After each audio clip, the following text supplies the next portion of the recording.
How you doing, guys? Another episode of Road Break, and because it's Money in the Bank weekend, Yes. Ryan and I have extensively worked compiling a top 10 list of the best cash-ins, Yes. and we're gonna go through them. Hope you enjoyed. Hope you all are doing okay. Hope this Memorial Day weekend coming up, you can all do things with your family. The weather is nice outside. So let's get started rolling it. Number 10. We have Alberto Del Rio at SummerSlam 2011.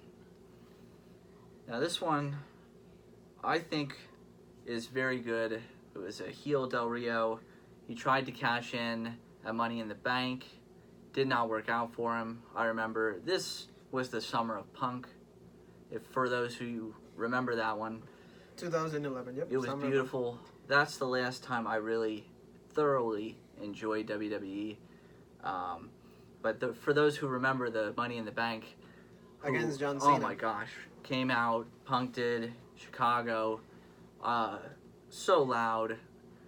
Best Ruckus, in the world. Oh, Ruckus Stadium, it was amazing. Best in the world. But after the match, Vince McMahon signaled for Del Rio to come out to cash in, and it was, you thought, he might not get away because he said he was going to take the belt and just go away from WWE. And I remember Punk kind of just kicked Del Rio as he came out with the briefcase, and he just then snuck out through the crowd and gave and blew him a kiss. blew him a kiss. McMahon a kiss and blew him a kiss. Got away, and it was beautiful. And then he put the title in the fridge. Yes. But then you have SummerSlam came around. Rematch. There was Del Rio cashing in after. To me, this is number 10 for us because of kind of the bullshit thing that happened. This could have established Del Rio as, I think, a monster heel. Mm-hmm. But you had a lot of bullshit going on. Kevin Nash had, he was reintroduced into a storyline. Yes. Because it was the rematch against Punk and Cena. Because Punk leaves, and then Cena, they do a tournament. Yeah. To crown a new WWE champion, which is actually won by Rey Mysterio. And then Cena challenges the same night, and Cena wins the championship. Of course, Cena won. And when Cena used to pretend to be Reigns, and then CM Punk comes out with the championship. That was a great moment. Yeah, I love that moment because that's when Cult of Personality played. Yeah, the first time that Cult of Personality played, and then they go title against title with Terra Ryzing, or for many of you, Triple H, as the special guest referee. Yes. Because he was going to be the person that was going to be enforcing the rules. So there's a clear winner. And Kevin Nash got involved. Well, if you remember, Ryan, also the match ends in a bullshit way. Because Punk does the GTS and he pins, but Cena's foot was on the ropes. And Triple H didn't see that. So... Well, I just remember the whole Kevin Nash thing. Yeah. Nash beat the shit out of him. The jackknife. Yeah, and then... Del Rio comes out. And then Del Rio comes out. Ends up winning. Where I would have much rather seen Del Rio cash in without the Kevin Nash. The Kevin Nash thing, because Nash was 90 years old by then, and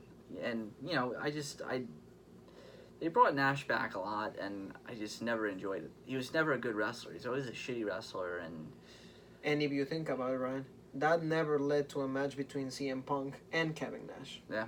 And then actually the story went over Triple H and Nash having that god-awful match at TLC 2011. The ladder and the sledgehammer being hanged. Match. Yep. So for that reason, this is number 10 because Del Rio could have had such a better cash-in, although he became champion. He did, and Del Rio, for me, is a very good wrestler.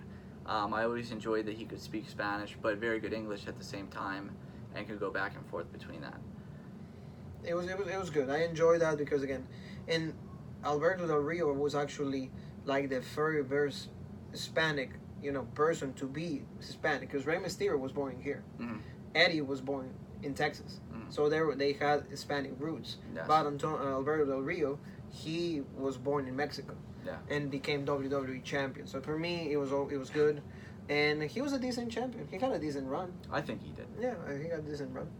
So that's the number 10 spot. We're going to move forward to number 9. Number 9, we have CM Punk's cash in 2008 on Raw. I thought this one was good, but not as good as his other cash in. This cash in was, I enjoyed it anyway. It was fun to watch him cash in on somebody who's already cashed in on a number of people. Edge, was champion at the time. He had just beaten Batista. Batista was pissed because he couldn't challenge then. There's a stipulation now. That he couldn't challenge anymore for the championship. Right. So Batista came out, beat the shit out of Edge. And it was just fun to watch because then you heard Punk's music hit. And this was before Cult of Personality, so it was the old music. It was Kill Switch. And Skill Switch. Right. Came out. People loved it, erupted. The crowd erupted. Came out. He hit the GTS and done. And he became world heavyweight champion for the first time. The reason to me that it's lower on our list is because he didn't have a great run. Yep. People didn't believe him as champion, and even he says that in his documentary Best in the World. He does. They just failed to put the title on me just because they needed somebody to have the title on. And he didn't even lose it. He lost it. He got in the scramble match. He got punted in the head and was out of the match, and he didn't even lose it legit. Yep, it's true. That's why it's a little low because for example, his matches, his one title defense that was with SummerSlam 2008 against JBL. Mm-hmm. They didn't have a lot of chemistry together. For that reason, that's why it's a little low. But how he cashed in on Edge, it was really good because, like you said, Edge did the same thing on many people. It was fun. It was fun to watch somebody who had cashed in twice already be cashed in on. Yeah, be cashed in on. So that's why it's number 9 on our list. Number 8. We have The Miz, Raw 2010, and this one, to me, I wasn't always a huge fan of The Miz, but he has certainly won me over in the past couple of years, definitely with his promo work. I still don't think he's a superb wrestler, but he's gotten a lot better in the ring. And this moment was fantastic, because Orton had gone through so much through the night. He had been attacked earlier in the night by the Nexus. Then he had a match. I think it was with Wade Barrett. I think so. And then after that, that's when The Miz came out. And I'm sorry, but he was done. And it was done. I just remember this little girl's expression. The grumpy girl. They panned the camera to her face, and her face was just... She was so upset. She was so upset. Making that face. She was so upset that The Miz became champion. It was such a great moment.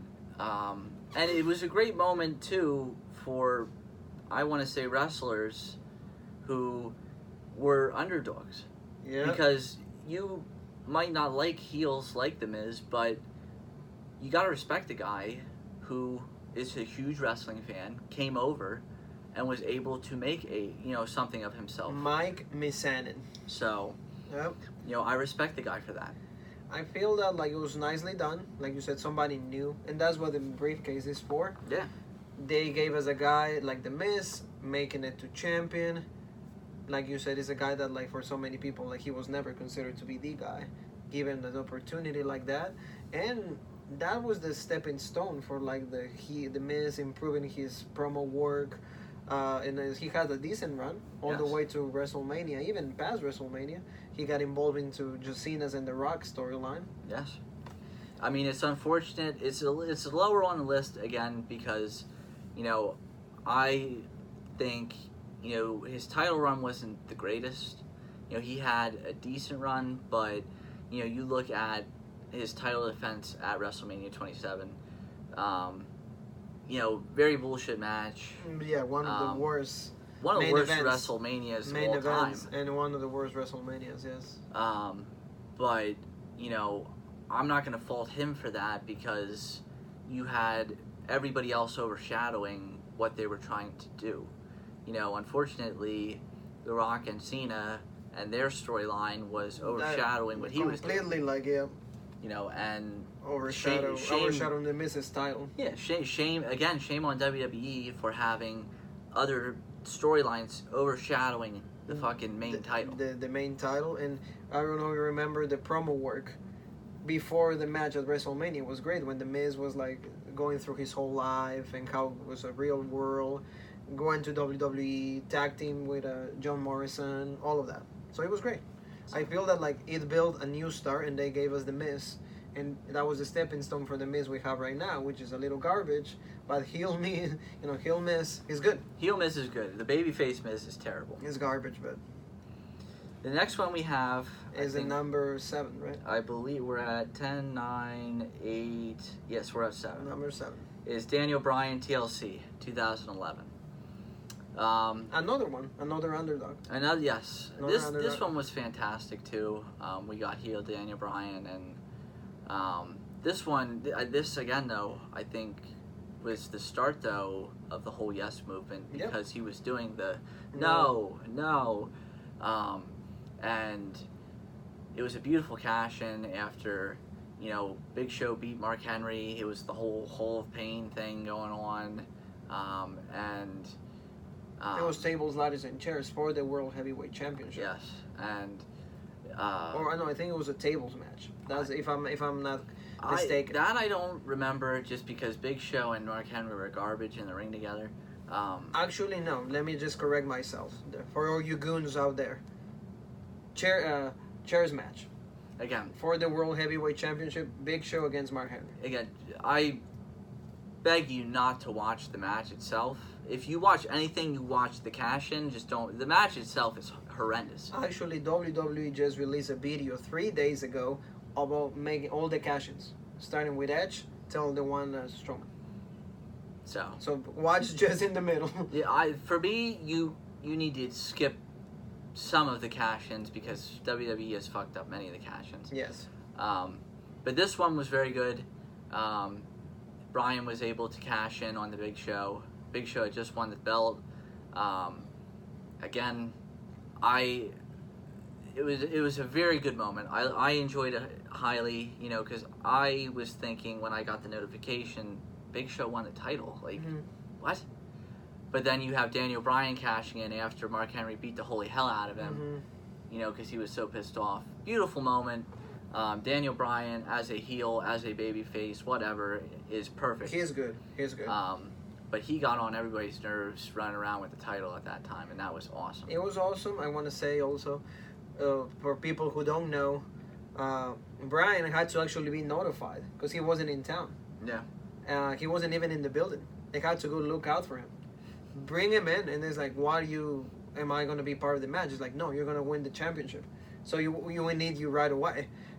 So as he's running, I think he just got in the building. He just got his shirt on, and then he just pinned the Big Show, became champion.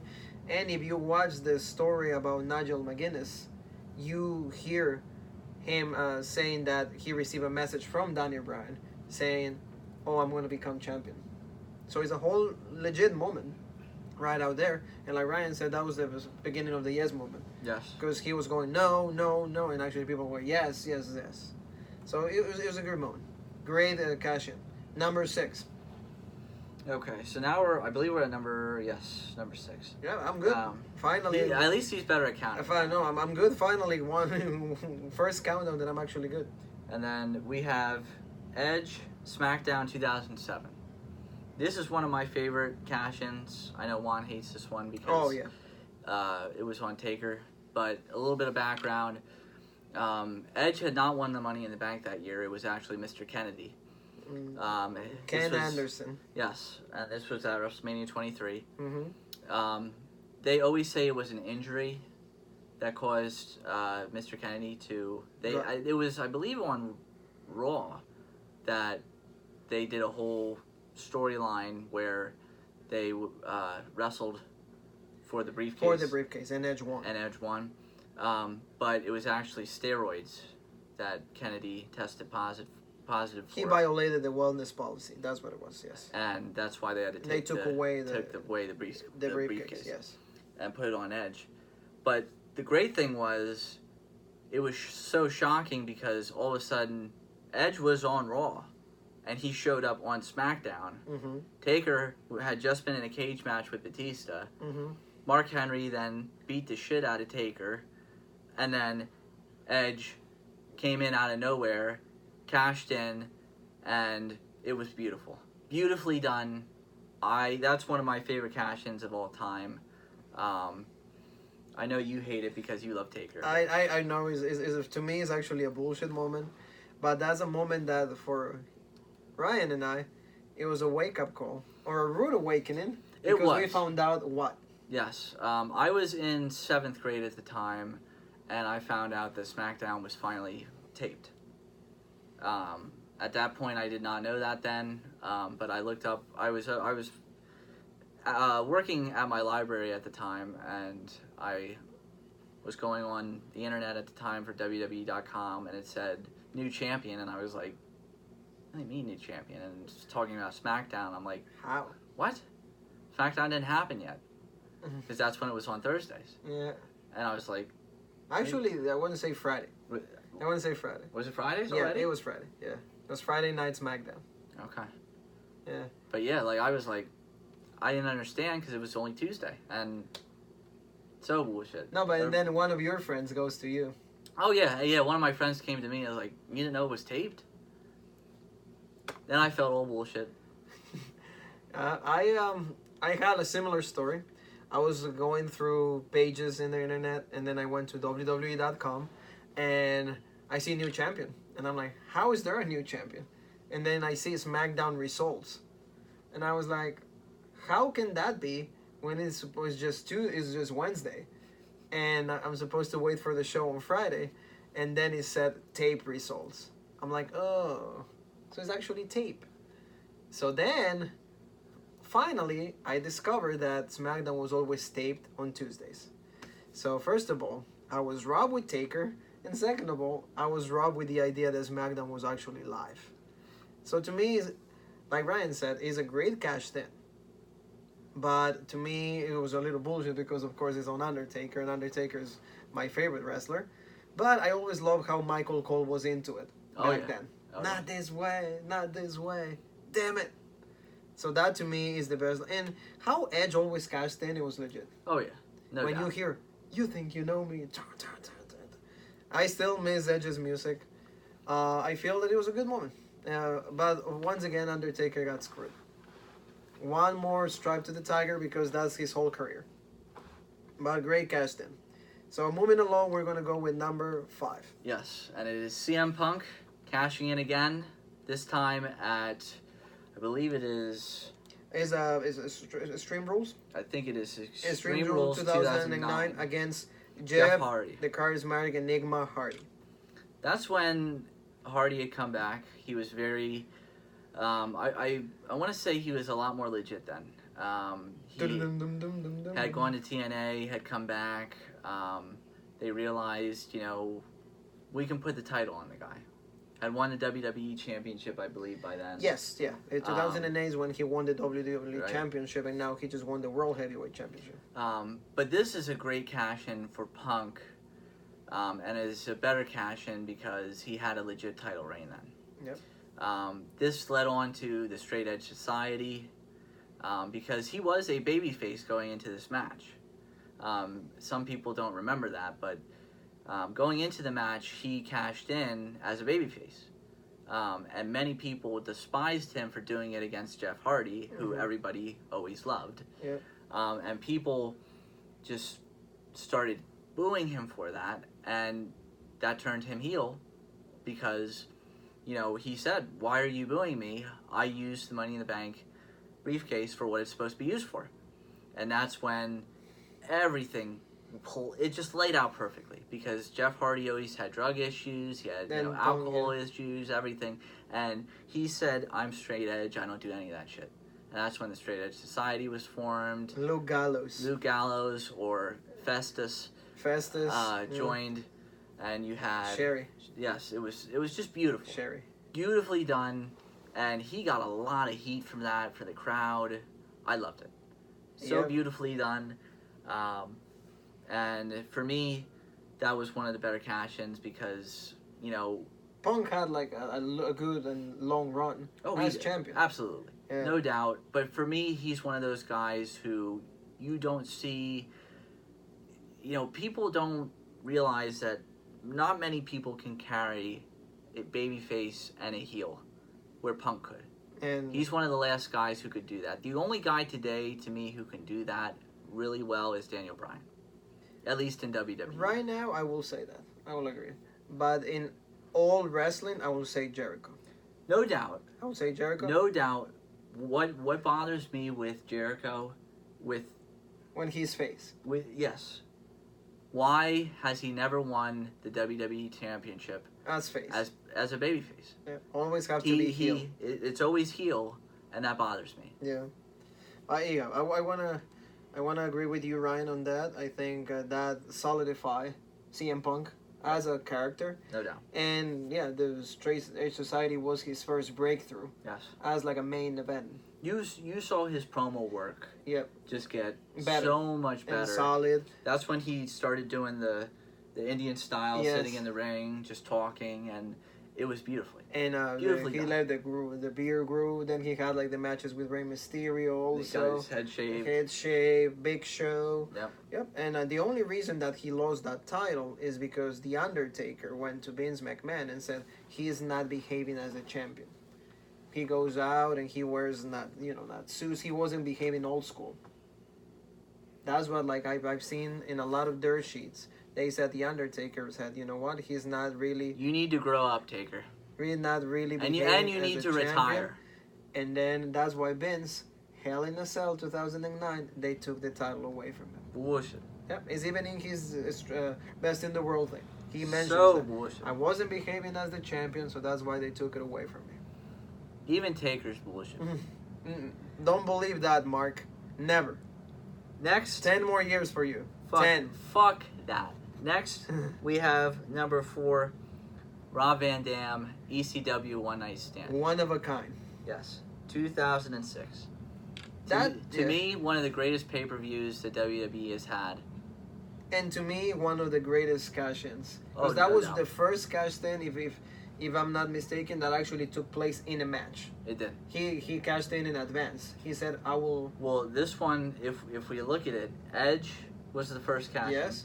And that was, he did That was 2005. Yes. And that was because that was 21. And the second one was Rob Van Dam. Yeah. At 22. So he said, I will challenge you an ECW One Night Stand for the WWE Championship. John Cena. And please, if you haven't seen this, go back and watch it.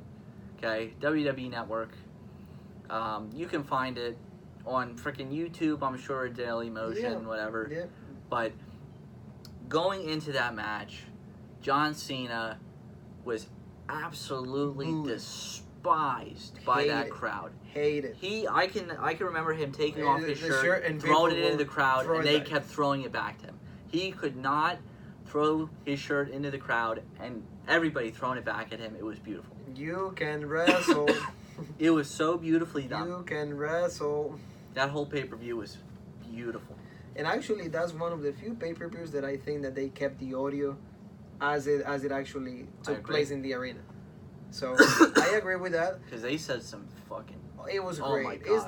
That's the environment that a wrestling show needs to have. That's what I want. People who are absolutely invested in the product, invested in each and every superstar. And see, that hate that they had for Cena it wasn't because he's Cena. It's just because they were tired of Cena, and they wanted Rob Van Dam to... But that's ECW, though. I mean, you watch any old school ECW product, you're going to hear some really filthy things, okay? You'll hear that in this pay-per-view. You heard, you suck pussy, you suck my dick, you heard all sorts of stuff like that. That's what they chanted in old ECW programs. And also, it's like you see fans being what? Invested in. Oh, yes. Because you only say those kind of things when you are absolutely invested in what you're seeing. The best fans of all time to me are Extreme Championship Wrestling fans. Those were the best and rabid fans of all time. In the whole world. Watch Barely Legal. Go watch that back in 1997. Beautiful. Great pay-per-view.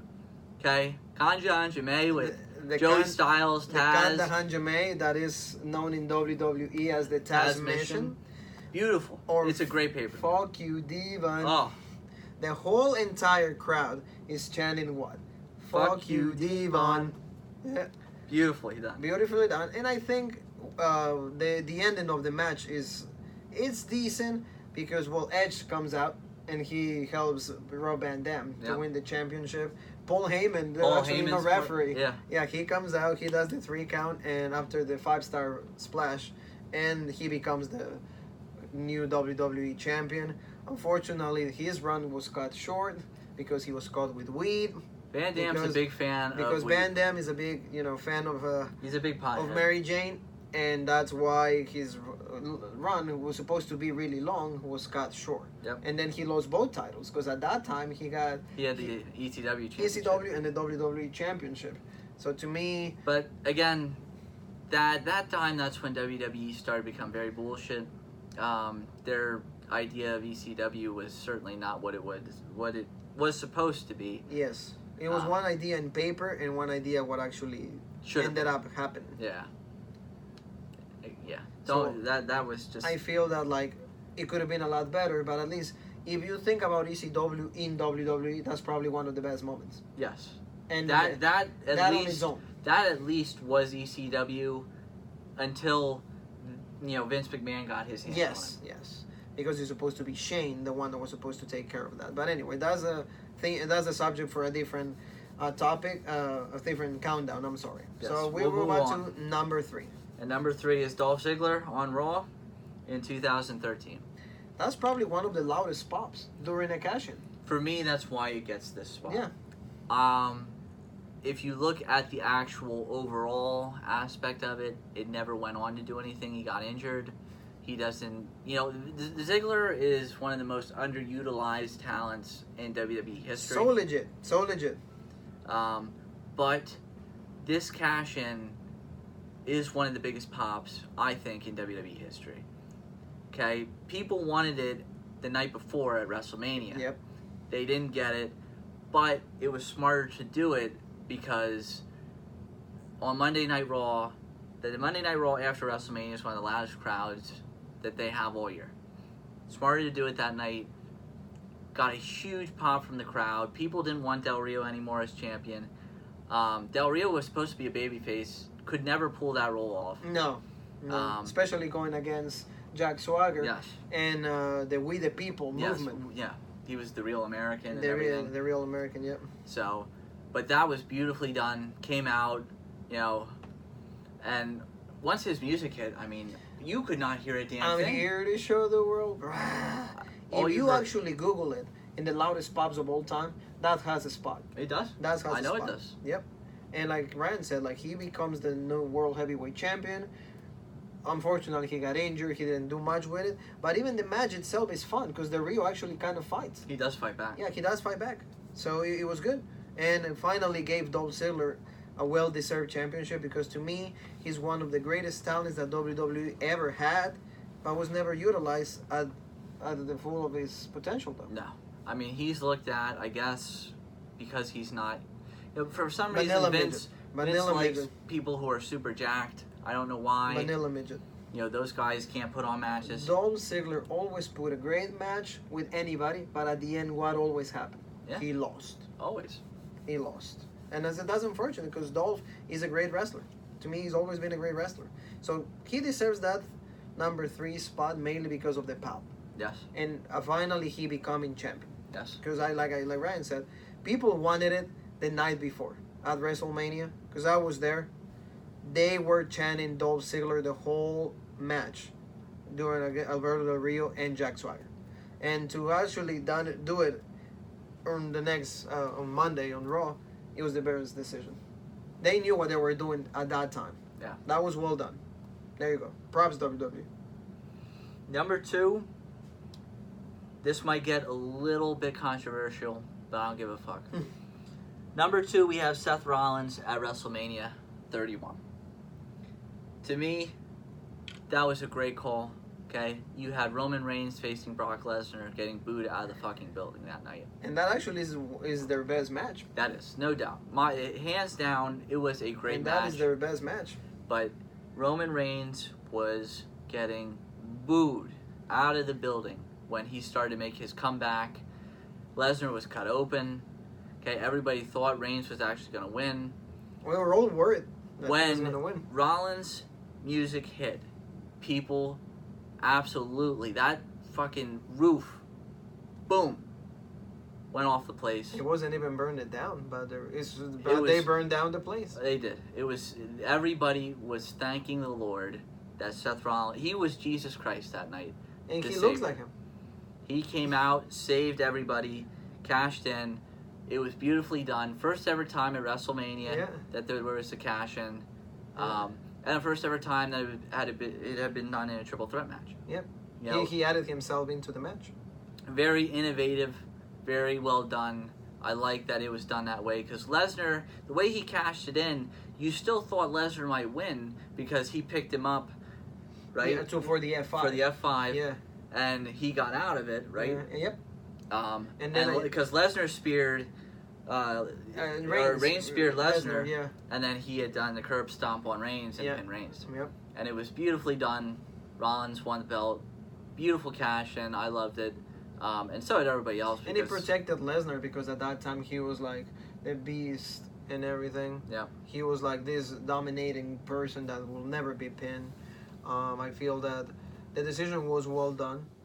It was a smart decision, mainly because nobody has ever cashed in at WrestleMania. Yeah. And to add himself and make it a triple threat match. Yes. And it gave us the beginning of the authority. Yeah. Because Seth Rollins had it match. Another good thing about that is because Rollins lost earlier in the night to Randy Orton. Yeah. So it was good to see him like kind of get some momentum going. So it was good. That I will say that's number 2. And for me, number 1, and will always be number 1, Edge, because he was the first one to do it. His first cash in at New Year's Revolution, 2006.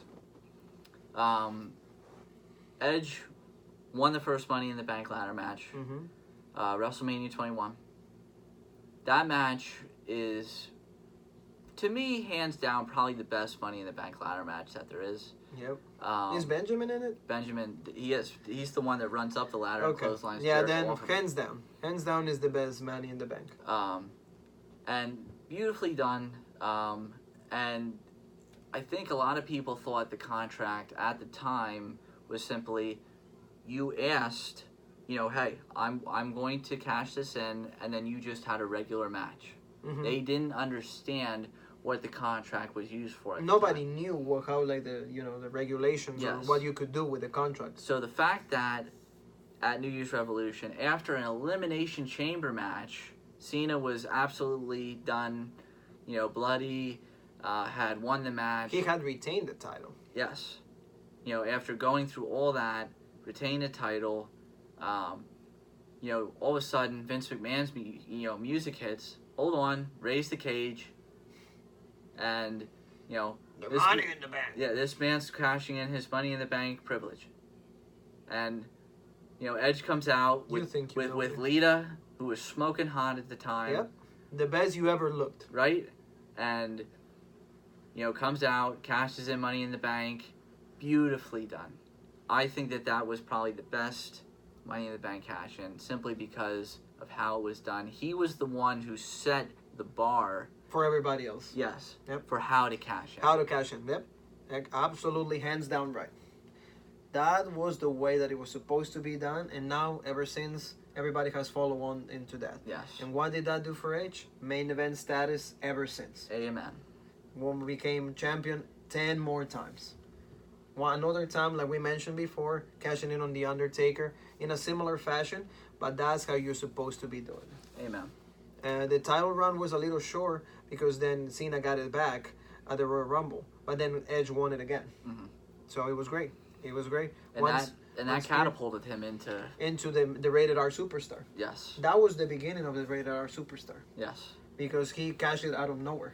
And that's what made him must see to me.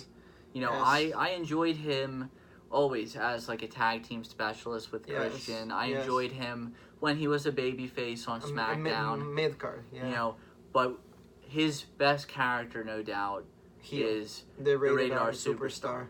Yeah. Yep. The ultimate opportunist. That's Yes. when that was born. The ultimate opportunist. When he cashed in the Money in the Bank. No doubt. So guys, that's the end of our countdown. We wanted your suggestions. Please keep watching. Thank you for the ones that have been watching us. Yes. Thank please, you. Please continue to leave comments. Let us know what you think your favorites are. Yes, and we'll respond as soon as we can. Thank you for everything, and we'll see you soon. Yes. Ada.